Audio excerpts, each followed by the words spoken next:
سلام، دکتر مصلحی هستم، شهناز مصلحی. در ارتباط با اون چی که در ایران داره میگذره، وظیفه خودم دونستم دو مورد مهم و یه یادآوری کوتاه بکنم. یکی وضع مشروعیت نظام جمهوری اسلامی و دیگه لزوم تشکیل یک یا چند گروه کوچیک مستقل و مردمی برای نگهبانی از شرایط وضع سیاسی در دوران گذار که توضیح میدم.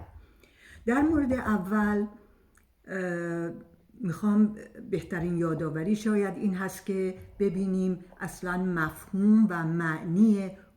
یک نظام حکومتی و دولت چی هست. اینه که مردم میان و گروهی رو انتخاب میکنن، اونها رو استخدام میکنن و امور رو به دست اونها میدن که اونها یه وظایف خاصی رو انجام بدن و اما اون وظایف حفظ مرزها، حفظ و استفاده بهینه از منابع ملی، توسعه و پیشرفت مملکت در همه زمینه‌های اقتصاد، صنعت، علم، فرهنگ و هنر، صرف منابع ملی و سود به دست آمده از این توسعه هایی که شمردم در همه زمینه‌ها به طور عادلانه در جهت رفاه و آسایش همه مردم، حفظ حرمت، ارزشمندی شخصی، امکان انتخاب فردی و آزادی‌های انسانی و اجتماعی برای تمام آحاد مردم، ایجاد روابط مناسب و صلح‌جویانه با سایر کشورها بر پایه هوشمندی و کاردانی و درک شرایط روز و تصمیم‌گیری‌های مناسب برای حفظ منافع ملی در حد امکان، به وجود آوردن سیستم مناسب و قانونی برای نظرسنجی دائمی از خواستها و نیازهای مردم و در نظر گرفتن خواست جمعی مردم در جهت دادن به برنامه‌ها و سیاست‌های داخلی و بین‌المللی که انتخاب می‌کنند. وقتی که فردی، گروهی تو این زمینه‌ها کار نکنن، یعنی جزو دولت باشن، وابسته به دولت باشن یا حامی دولت باشن به صورت فعال، ولی به اینها اهمیت ندن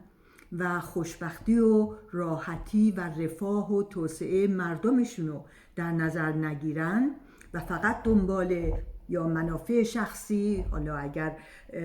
تکیه روی یه ایدئولوژی خاص هست یا که شخصی هستش و تمام مردم اونو قبول ندارن، یا اگر برای قدرت، برای پول هست، هر چه که هست، چنین کاری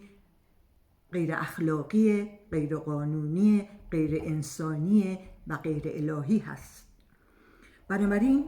قضاوت با توجه به این مسائلی که شمردم، این وظایف، ببینیم که چه کارنامه‌ای نظام جمهوری اسلامی در این سالهای طولانی از خود به جا گذاشته.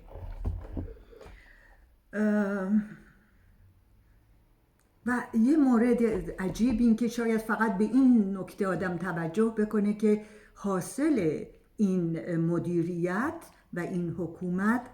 چرا باید این باشه که مردم، بسیاری از گروهی از مردم، صدها هزار نفر در هر بار توی خیابون میان و خیلی هم همون احساسو دارن ولی فعال نیستن، بیان و فریاد بزنن که یک کشور دیگه بیاد اونها رو حمایت بکنه و از به اصطلاح از دست حاکمان خودشون نجات بده. این یه شرم تاریخی برای نظامی که مردم رو به این درجه رسونده. مورد دوم که باز مهمه و لازمه که بهش اشاره بکنم یا یادآوری بکنم این هستش که صرف نظر از جریاناتی که الان وجود داره و فراخوانی که شاهزاده رضا پهلوی دادن و حامیان سلطنت دنبالش هستن، لازم هست فکر میکنم که در داخل ایران یا در بیرون یک یا چند گروه مستقل و مردمی به وجود بیاد، نه اینکه بخواد رقابت بکنه یا اینکه مقابل این جریان فعلی بایسته، جریان فعلی به اصطلاح فراخوان برای گذار از جمهوری اسلامی، بلکه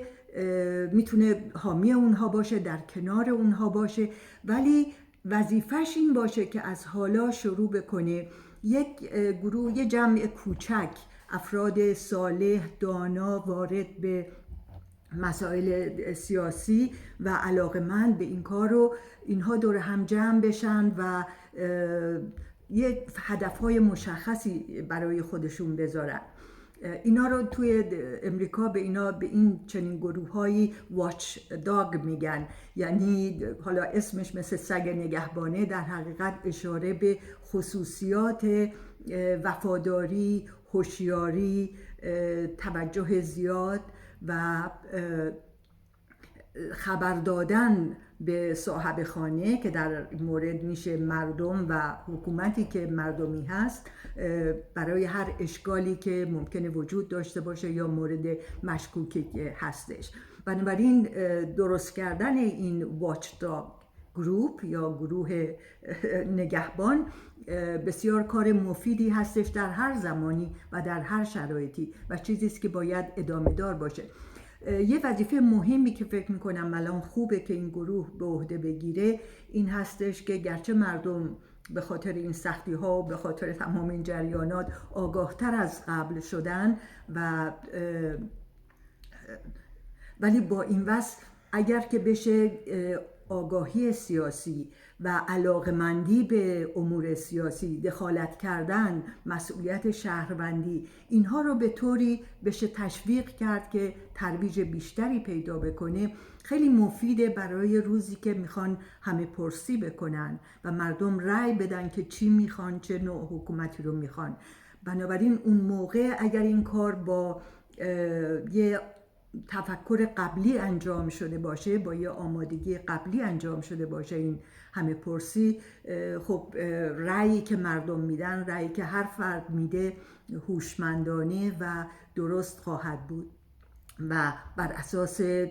فکر فردی خودش خواهد بود، نه به خاطر پیروی و یا به قولی جوگیر شدن. بنابراین